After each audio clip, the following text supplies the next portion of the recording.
hospital. Joan manipod pa lang apo iti bineg ti salon at IFM News. IFM News. IFM News. Health Facts.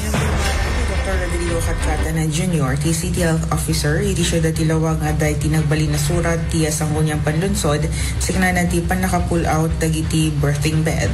Kinunana asaan na ginatang dayto iti lokal gobyerno, ken na indon na ti Department of Health para iti BMO was centers. When at the surat niya po bise regarding the birthing bed niya mo na dati RHU 2 kaya pinadaman ko rin dyan hamad gam nga purchase city balay donate to DOH kada kita kuma BMO centers iti lawag gamti na bali na inassignan tayo nga BMO center ito RHO 3 isutihan ti dapat nga ayan na din bed. Imuno na ngayon dasara ni Vice Mayor ken Presiding Officer Ray Carlos Fariñas ang nakatambak na ito iti RHU iti Barangay 27 ken pasar ti impormasyon amin nga RHU ket may bunungan ti birthing bed ngem saan da maus-usara.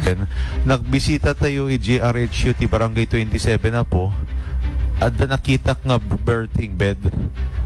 It's so funny kasi amin kanong RHU tayo na ibunungan ti birthing bed yung hamet nga naususar pulos at may parity agpayanak ijay RHU ni. So with this revelation Posek, please communicate with Dr. Catcatan to get all this birthing bed tapos ipanda digito yung hospital tayo tap ni JT pakausaranan ta isupay nga ti space data ken baka mapukaw to pa dito sayang meta po.